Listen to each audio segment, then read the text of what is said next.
We have a handful of homework questions. I'm going to start walking you through, giving you some ideas on how to work through those. In this problem, we have two protons starting several meters apart. Why don't we start and draw as we go? So they're far apart. This is what it looks like initially. They're aimed directly at each other with speeds of 2 times 10 to the 5 meters per second. We'll call those both V initial. V initial equals 2 times 10 to the 5 meters per second. R initial equals a few meters. That's pretty big to a proton. Find the maximum electric force that these protons will exert on each other. So if we're going to try and find force, let's think about what it is we're doing. The force is the electric force, KQ1, Q2, divided by R squared. Q1 and Q2, those are both the charges on a proton, so they're both the fundamental charge. So the force is K times E squared over R squared. If we want force to be a maximum, we need R to be a minimum. Okay, where is R going to be a minimum? Well, that's going to be when the two protons are as close as they can possibly get to each other. So they're going to move together, they're going to get pretty close, and they're going to come to a stop. VF equals 0. If VF weren't 0, they'd still be getting closest, and this wouldn't be the closest. So this distance is R min. Let's call this the final setup. VF equals 0, R equals a minimum. If R is a minimum, then the force is a maximum. Okay, we've got our setup now. Here's the initial, here's the final. What happens between here and here is that mechanical energy must be conserved. That means E final equals E initial plus any work done by non-conservative forces. We don't have any friction or anything like that, so there's no work done by non-conservative forces. Our E final is our final kinetic plus our final electric potential equals our initial kinetic plus our initial electric potential. Okay, let's see what we're going to put in for each of those terms. K final is 1/2 mvf squared for the first proton plus 1/2 mvf squared for the second proton. Both of those are 0 because it comes to a stop. U final is the final electric potential energy, KQ1, Q2, divided by the distance between them. Here in my picture I labeled that R min, so I'll stick with that. R min. At this point you could stick in numbers if you want. I'm going to go with symbols for a while. What's next? K initial. K initial equals 1/2 times m times v initial squared plus 1/2 times m times v initial squared. That's the kinetic energy of both protons added together. So that's the mass of a proton times v initial squared. U initial, this one's a little interesting. They're pretty far apart, so our U initial, which is given by K times Q1 times Q2 divided by R initial squared, is going to be pretty close to 0. So our initial separation, I just wrote down that it was big. It's several meters apart. A proton is very tiny. So to a proton, several meters is the same deal as infinity. So if there's a very big R here, it's a very small potential energy. Let's put all of these things in the expression for our conservation of energy. K final is 0, that one's gone. U final is K times E squared over R min. That's equal to our initial kinetic, which is m times v initial squared, plus our initial potential, which is 0. We can use this expression now to find that minimum approach distance. So the mass of a proton is 1.67 times 10 to the minus 27 kilograms. V initial is 2 times 10 to the 5 meters per second. E is 1.6 times 10 to the minus 19 coulombs. K is 8.99 times 10 to the 9 newtons meters squared over coulombs squared. Okay, put all that together, you can solve for your R min, and you should find it's equal to 3.45 times 10 to the minus 12 meters. This backs up what we said about the initial distance being big. This is on the scale of minus 12 meters. It starts on the scale of meters, so this indeed is very small compared to the initial. So our initial assumption was certainly justified. We were asked to find the force. That's going to be K times Q1 times Q2 divided by R minimum squared. Q is the fundamental charge, divide that by r min squared times k gives us a maximum force of 1.94 times 10 to the minus 5 newtons. And then we'll just add in that that's a repulsive force. So in this example, we introduce the idea of an electron volt as a unit of energy. If you ever study nuclear or atomic physics, you'll use that quite a bit more. So 1 electron volt has a symbol of a lowercase e with a capital V, so electron volt. It's the amount of kinetic energy gained by an electron after it accelerates through a 1 volt potential difference. Find the conversion factor between electron volts and joules. So let's write down what the definition of the electron volt is. It's delta K when delta V equals 1 volt. So let's write down a statement of conservation of energy. E final equals E initial plus work done by non-conservative forces. That bit is 0. So our E final is K final plus U final equals K initial plus U initial. K final minus K initial equals U initial minus U final. That would be the same as minus outside of U final minus U initial equals minus delta U. Remember that delta U is equal to Q. I don't know why I wrote a rho. Equals Q times delta V. And Q means the charge on an electron, so it's minus E times delta V. Okay, so Kf minus K final, that's our delta K, equals minus times minus plus the size of the fundamental charge times delta V. 1.6 times 10 to the minus 19 coulombs times 1 volt equals 1.60 times 10 to the minus 19 joules. So there's your conversion factor to get from electron volts to joules. Part B, find the speed of a proton with 5,000 electron volts of kinetic energy. So this is going to be part conversion, part equation. So our proton has a kinetic energy of 5,000 electron volts. Let's convert that to joules. So times 1.6 times 10 to the minus 19 joules divided by 1 electron volt. That's going to give you your size of your kinetic energy. Then you'll have to use K is equal to 1/2 times m times v squared. M is the mass of a proton, 1.67 times 10 to the minus 27. That's going to equal your kinetic energy you found over here. And then you should be able to solve for your V equals 9.79 times 10 to the 5 meters per second. So here's a nuclear physics example. In a form of radioactive decay called alpha decay, we have an unstable nucleus and it spits out a helium atom nucleus, and that's usually called an alpha particle. That's got 2 protons and 2 neutrons. Suppose we start with a uranium nucleus. So we start with uranium and it spontaneously decays into thorium and an alpha particle right next to it. So we start with the uranium, we end up with thorium and an alpha particle. Okay, so this is the initial situation. Our thorium is positive, our alpha is positive. Everything is initially at rest, but it immediately feels a repulsive force, so the alpha particle is going to shoot away from the thorium nucleus. And we're asked to assume that the thorium nucleus remains at rest. So this is the initial situation. And then a little while later, we'll be at the final situation. Our thorium has remained at rest, but our alpha particle is far away and it's moving. Final, far apart.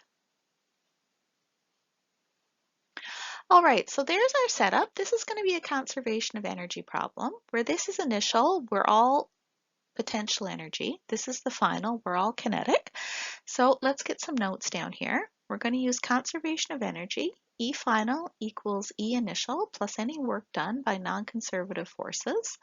We don't have any work done by non-conservative forces. Okay, let's sort out the initial and the final. Our initial energy is equal to our initial kinetic plus our initial potential. Initially, nothing is moving, so the initial kinetic is 0. Our initial potential is K times charge 1, that's the thorium, times charge 2, that's the alpha particle, divided by the distance between them. The distance between them, I'll call that Ri for our initial. The distance between them means their center to center distance. That's about equal to the radius of the thorium nucleus. Okay, so Ri is about equal to radius of thorium, which is equal to 15 femtometers. Oh, sorry, that's the diameter, is 15 femtometers. So it says that the thorium nucleus is 15 femtometers in diameter. That makes the radius 15 femtometers divided by 2. Okay, so that's for our initial. The charge on our thorium nucleus is it has 90 protons. So the charge on the thorium is 90 times the fundamental charge. And the charge on the alpha particle, it has 2 protons, is 2 times the fundamental charge. So here's everything we need for our initial energy.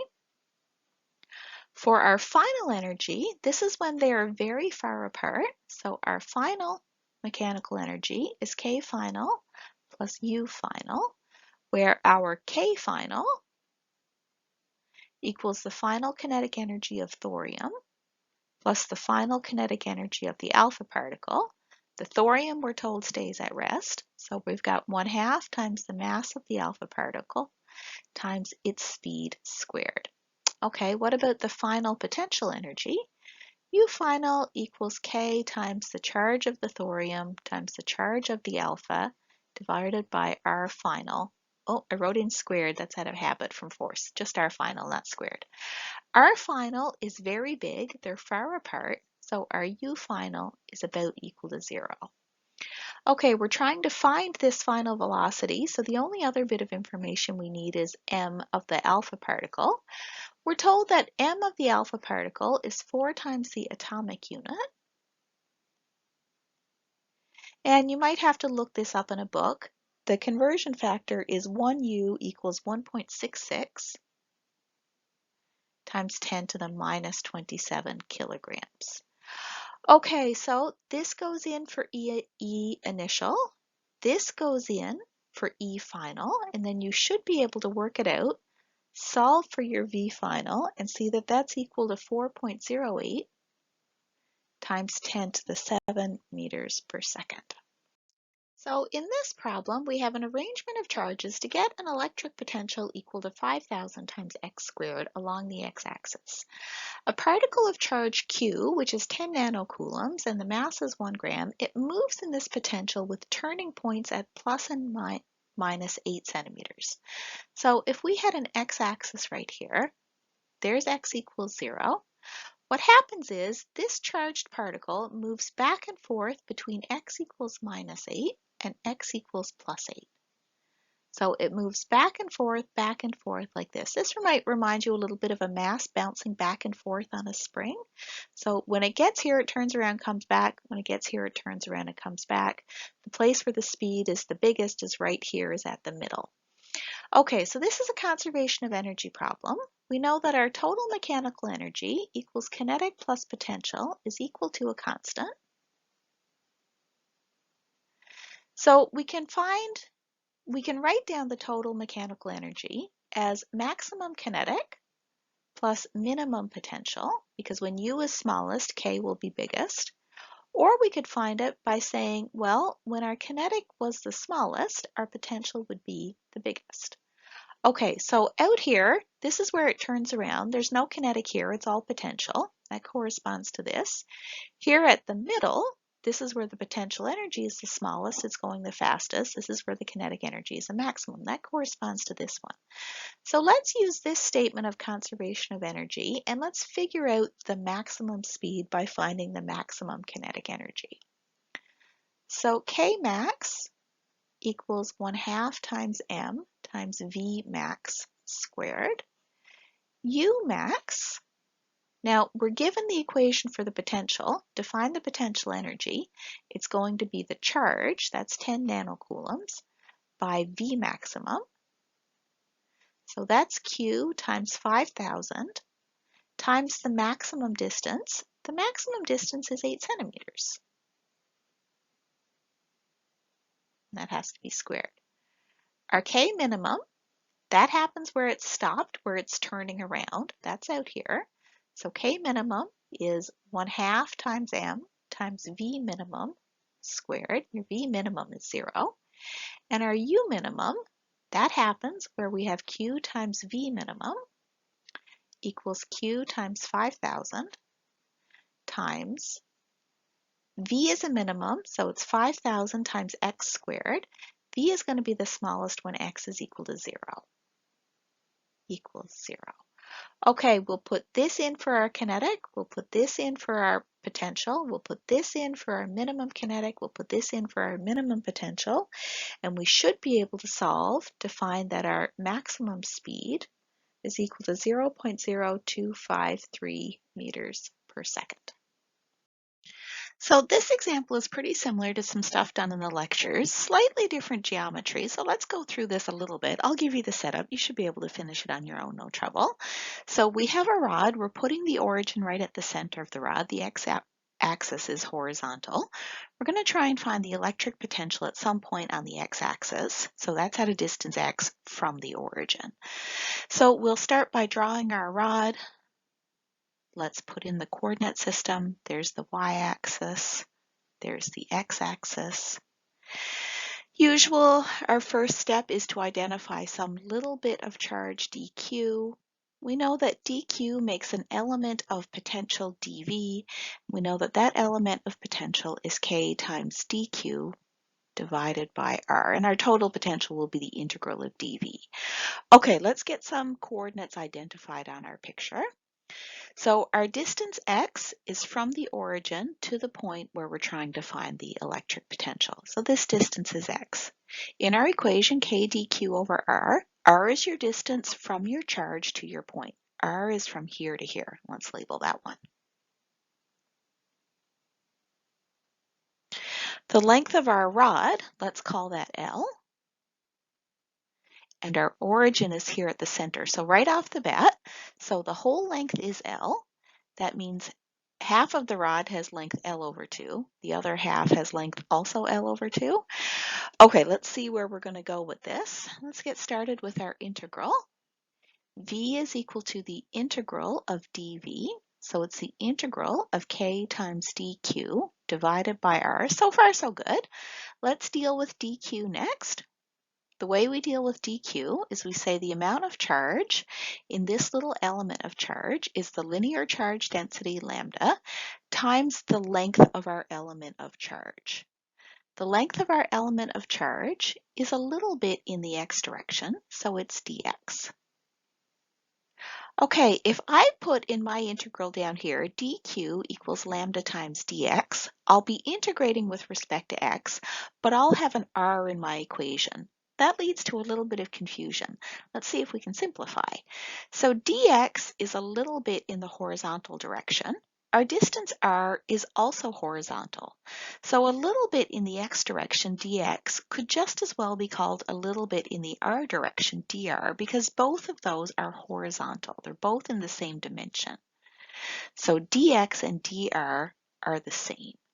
They're both a little bit in their respective directions, and those respective directions are horizontal.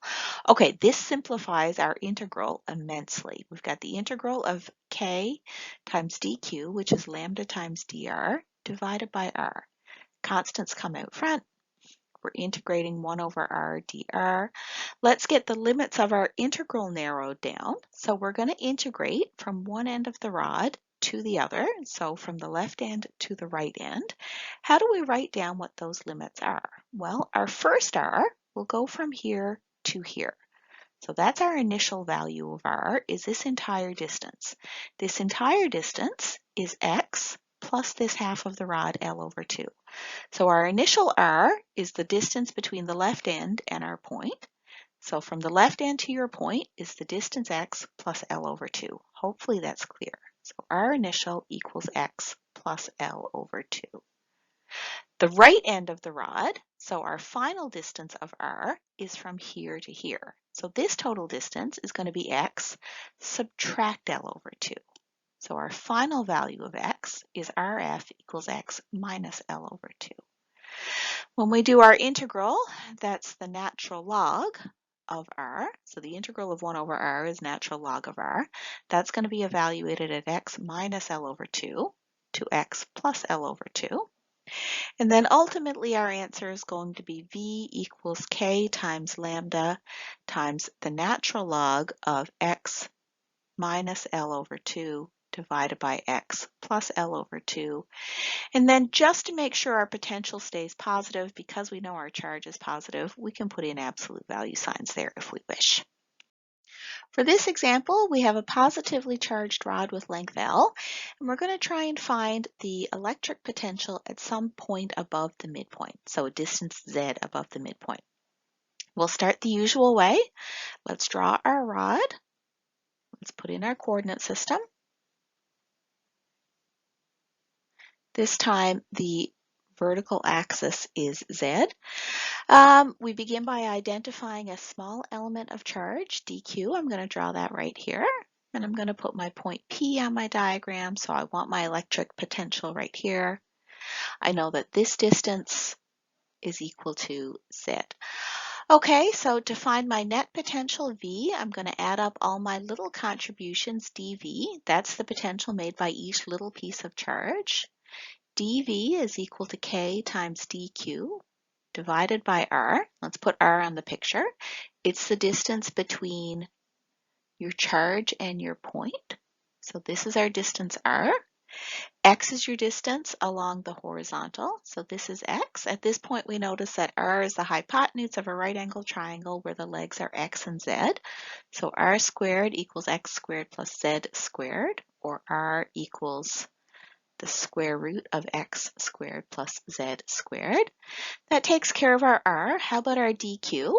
To find our dq, we'll do the linear charge density lambda times the size of our dq. The size of our dq is a little bit in the horizontal direction, so it's a little bit in the x direction, so it's lambda dx. Okay, let's go with that. Our v is the integral of k times dq, which is lambda dx, divided by r, which is the square root of x squared plus z squared. We can take our constants in front of our integral. So v is k times lambda times the integral of dx, divided by the square root of x squared plus z squared. Now we need limits on our integral. We integrate over the whole length of the rod. Let's go from the left end to the right end. The x-coordinate on our left end is negative L over 2. So the whole length of the rod is L. It's centered about the origin. So one side has length L over 2. The other side has length L over 2. So at this side, 0 is right here. So this left end is x equals minus L over 2. So our initial x is minus L over 2. Our final x at the right-hand side is x equals plus L over 2. So now you could either do your integral by hand or you can look it up in a book. This integral is k times lambda times the natural log of x plus the square root of x squared plus z squared. Evaluate at our limits of L over 2 and minus L over 2. So let's write this guy out. So v is equal to k times lambda times the natural log of L over 2 plus the square root of x squared, that's going to be L squared over 4, plus z squared. And then we are subtracting the natural log of minus L over 2 plus square root of minus L over 2 all squared is still L squared over 4 plus z squared. You could probably leave it like this, but let's neaten it up a tiny bit. We're subtracting two logs, so that's the same as taking the log of their arguments divided. So natural log of L over 2 plus the square root of L squared over 4 plus Z squared divided by minus L over 2 plus square root of L squared over 4 plus Z squared. You could probably leave it like this, but we can simplify it a tiny bit more. We can multiply top and bottom by 2 over L. Not the end of the world if you don't do this, but it'll look a little nicer if you do. V equals K times lambda times the natural log. L over 2 times 2 over L is 1. Plus, then we can square our 2 over L and stick it inside your square root. So that gives us 1 plus 4z squared over L squared divided by minus 1 plus square root of 1 plus 4z squared over L squared. Okay, that looks pretty neat. We can stop there just to ensure our potential stays positive, and we know it has to be positive because we have a positive charge. We can put our absolute value signs in here. In this example, we have a long line of charge, but we've bent it into a half circle. Let's find an expression for the electric potential at the center of the circle. So let's draw our bit of charged rod. Let's identify a small bit of charge dq. We know that that makes a small bit of potential at the center, and that small bit of potential is called dV. dV is equal to K times dQ divided by R. R is the distance between the charge and the point. That's the radius of the circle. Our total potential V is the sum of all the little bits of potential. K times dQ divided by R. Constants come out front. K over R. Integral of dQ. Integral of dQ is just the net charge Q. So our total potential at the center is K times the total charge divided by R. This is an example intended to guide you towards using a PhET simulation to help you examine electric potential lines and electric field lines. We have three charges, Q1, Q2, and Q3 on a grid. We know Q1 and Q2 are both negative, Q3 is positive, and our first task is to draw the electric field lines. We do know some general rules. We know electric field lines go into a negative and out of a positive. So the electric field lines will go in towards Q1 and Q2, and they will come out away from Q3. We also know the number of lines has to be proportional to the size of charge. So for every line that Q2 has, Q1 will have 2 lines and Q3 will have 3 lines. Sometimes it can be hard to get a picture of what these lines are going to look like. That's where the PhET simulation comes in handy. If you Google PhET electric fields, your first hit should take you to this simulation. And here I've got the simulation started. I grabbed a screenshot. I put in my charges. For minus 2Q here, I just put in 2 charges. I put in 1 charge here and I put in 3 here. I turned on my grid so I can see the charges. I've got it set to some sort of scale with my own diagram, so I'll be able to use this to measure distances as well. First thing I'm going to do is turn on the electric field lines. Okay, now I have a sense of what is the direction of all these electric field lines. I also have some sort of sense of the strength. Where the lines are dark, the field is weak. Where the lines are bright, the field is strong. Okay, I'm going to take this image in my mind and I'm going to try and copy it onto my sketch. For my first 2 electric field lines, I'm going to come out of Q3 and I'm going to go into Q1 because I go out of positive into negative.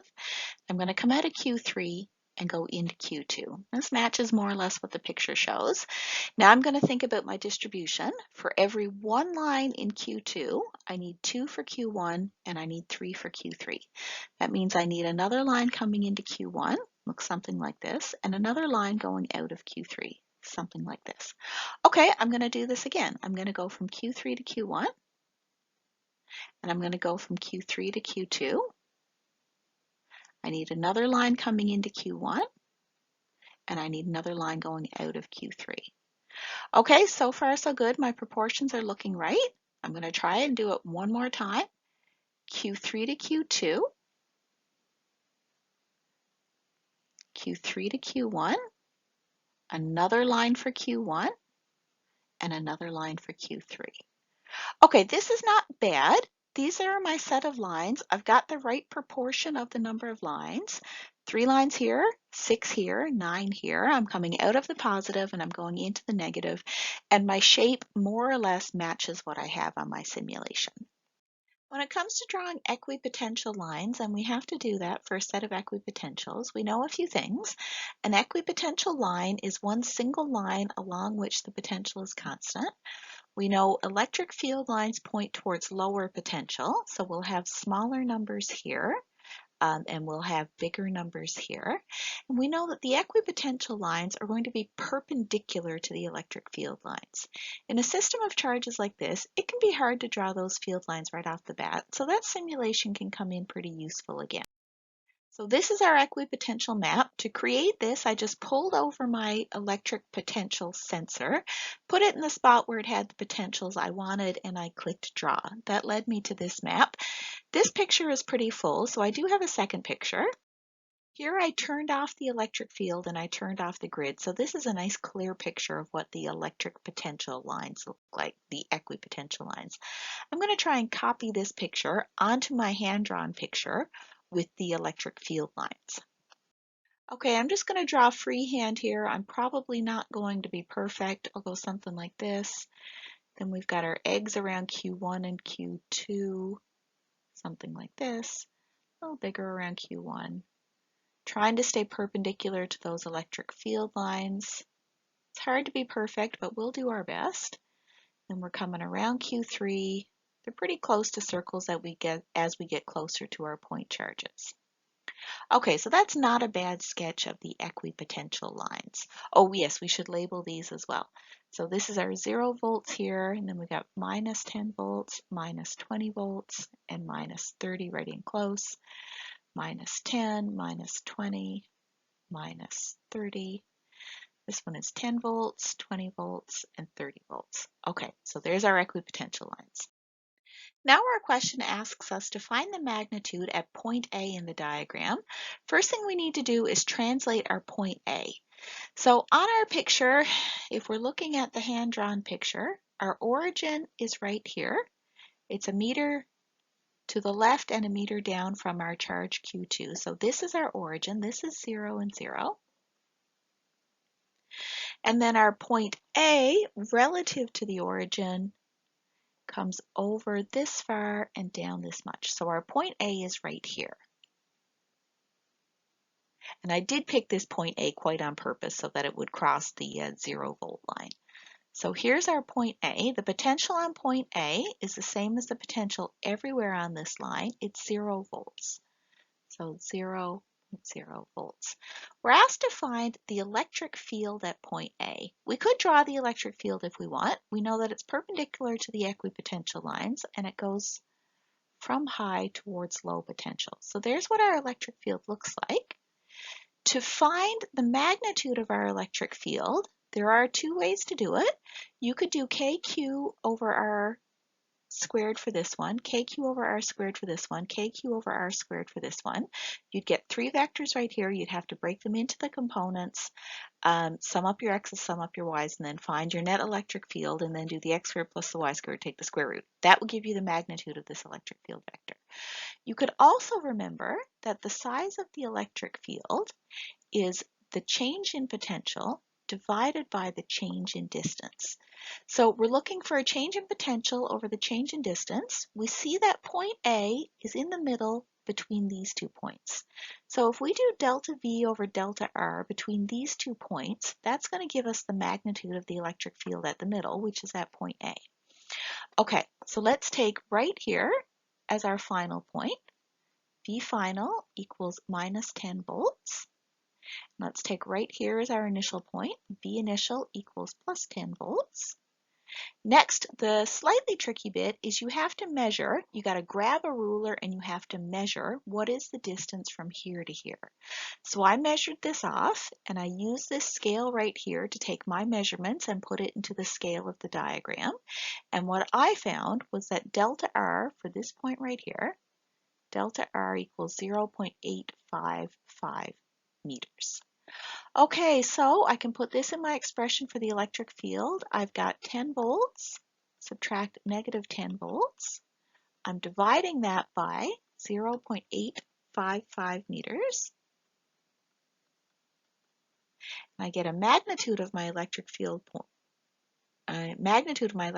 at this point, 23.4 volts per meter. I wasn't asked for the direction, just the magnitude. If you wish, you can use a sensor and you can measure your electric field value right here, and let's see what the simulation tells us. The simulation gives us an electric field of 21.5 volts per meter. I think our answer is not bad. We had to do an amount of estimating. We had to measure these values. I had to get these charges in there perfectly. So I think we did okay. We kind of got in the same ballpark. The next part of the question says, if an electron is placed at point A, that's what I've got labeled in the diagram here now, draw the electric force on it. So for this bit, we remember that electric force equals charge times electric field. The charge means the charge of an electron, which is minus the fundamental charge. This shows us that the electric force is in the opposite direction of the electric field. That's because of this negative sign right here. So to draw our electric field or electric force, it's going to be opposite the electric field. An electron is going to be pushed or pulled this way. There's the electric force on an electron. And this completely makes sense because it's going to be repelled by that negative and attracted to that positive. For this last part of the problem, if an electron is released from rest at point A, what will be its speed when it reaches point B? Okay, let's put those points back on our diagram. Our origin right here was, at this point, it was 1 meter left and 1 meter down of charge Q2. So let's label our origin. Here's our origin, 0 and 0. Our point A was right here. And then our point B is right about here. Okay, I'm just translating those points from the provided diagram to this simulation. And I did pick those points A and B quite on purpose so that they would fall on equipotential lines. If I want to know the speed as it moves from A to B, and I know it'll move that way because there's a force on it, an electric force, you can't really do this as a force problem, as a kinematics problem, because the force is really complicated. The electric field changes everywhere, so the force changes everywhere, so the acceleration changes everywhere. You can't just do kinematics. So this is going to be an energy problem, and our statement of energy says that the energy at B will be the energy at A plus any work done by non-conservative forces. We don't have any non-conservative forces here, so that bit is going to be 0. Our energy at point B is going to be the kinetic energy at B plus the potential energy at B. The kinetic energy at B is 1/2 times the mass of the electron times the speed of the electron at point B squared. We're trying to find that speed. The potential energy of the electron at point B is the charge on the electron minus the fundamental charge times the potential at point B. Okay, our potential or our total mechanical energy at point A is 1/2 times m times VA squared. We are releasing the electron from rest, so the initial kinetic energy is 0. The potential, oops, that should be Ka. There. The potential energy at B is the charge on the electron at point B times the potential at point B. My goodness, I got that all mixed up. Let's just erase that potential stuff because I was saying B's. The electric potential energy at point A is the charge of the electron minus the fundamental charge times the electric potential at point A. Okay, so the mechanical energy at B is the kinetic plus potential. The mechanical energy at A is kinetic plus potential. Last bit we need is what numbers do we fill in here? Mass of an electron is 9.11 times 10 to the minus 31 kilograms. VA equals 0 volts. VB equals 30.1 volts. The fundamental charge E is 1.6 times 10 to the minus 19 coulombs. I think those are all the numbers that we need. And what you should get for your answer when you work it all out is that the speed at point B is equal to 3.26 times 10 to the 6 meters per second.